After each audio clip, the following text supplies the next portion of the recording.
So the materials are just some sort of a PVC or ABS tubing. In this case, this is a 2-inch vacuum tubing that I'm using. Second thing are just some zip ties, and I need for this one probably 4 to 6 depending on the size of the tubing. So in this case I'd probably use a set of 6 on this one because it's too round, sorry, there's too much diameter, so I need to connect 2 zip ties to go around. Something that you need if you're going to be cutting some things is some sort of a saw, or in this case I have a hacksaw, and a rod. You know, you can get something from a garden supply store, for example.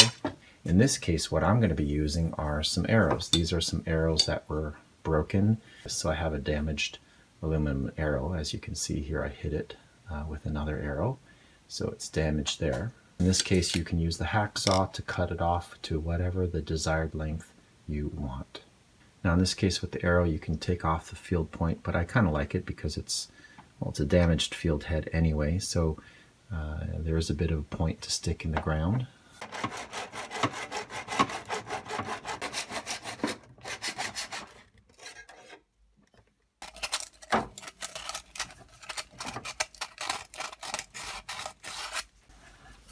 Just nice and smooth on both sides. So in my case, the pipe length is about just over 9 inches. The arrow length that I'm going for is about twice the length.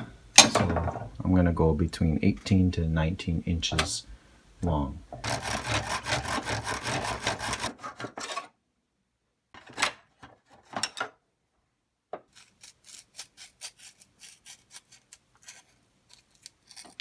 You don't want any sharp edges on this because we don't want, you know, the fishing rod to be damaged or fishing line or anything like that. So there it is. Now this is about twice the length here. Now I'm going to go about attaching the zip ties.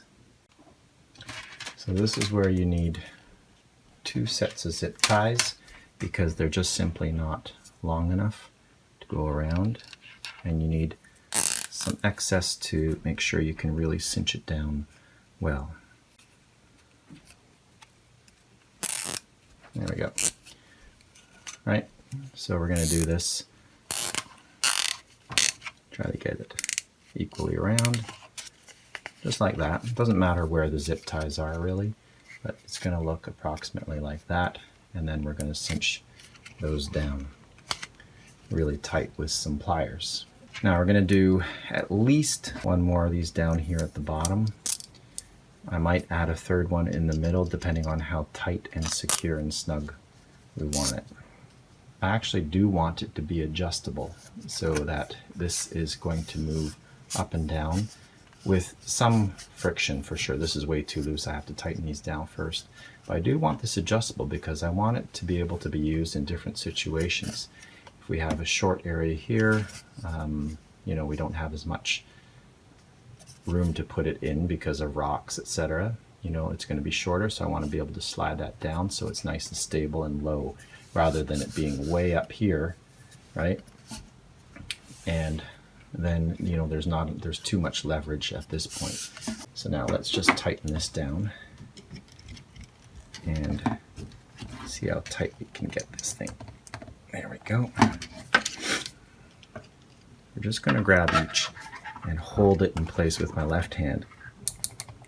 You can hear it click, click. There we go. Now we're just going to clip off the ends.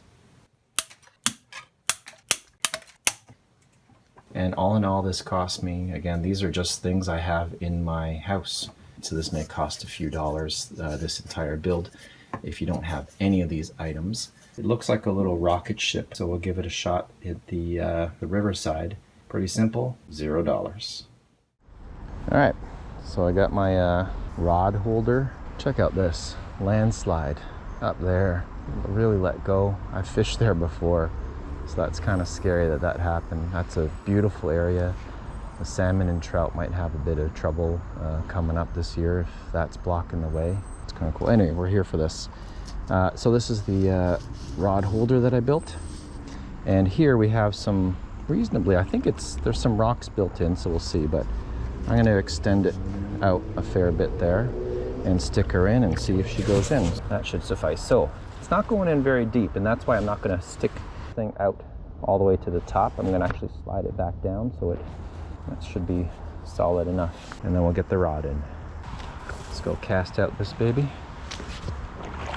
Usually a deep hole over here, or a deeper hole. And we'll try it right there. And pop it in the rod holder. Looking pretty good. So it's working out just great. It's gonna hold that pretty steady. And let's see if we get a bite. Here we go. Here's the bite. Yeah, got something on here.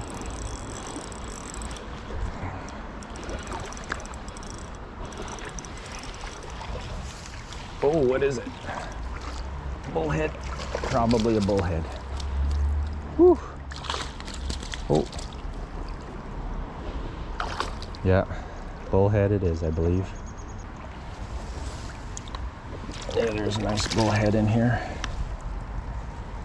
I'm gonna need the pliers. Well, I hope this helps spark some ideas for you. Find some materials around the home and try to build something with what you got.